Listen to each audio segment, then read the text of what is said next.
तो गाइस आज मेरे गेम में कुछ ग्लिच हो चुका है। मेरा कैरेक्टर हवा में उड़ रहा है और मेरे पास कोई बैठा भी नहीं है, तो मैं आपको दिखा सकता हूँ। तो मैं यहाँ पे चलाता जा रहा हूँ, लेकिन पहले बोल रहा हूँ मुझे गाड़ी चलाने नहीं आती।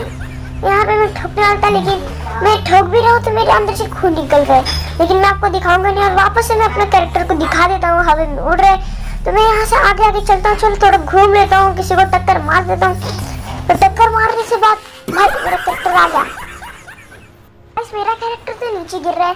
तो आप सबसे पहले वीडियो को लाइक करो, चैनल को सब्सक्राइब करो और बेल आइकन ऑल पे प्रेस कर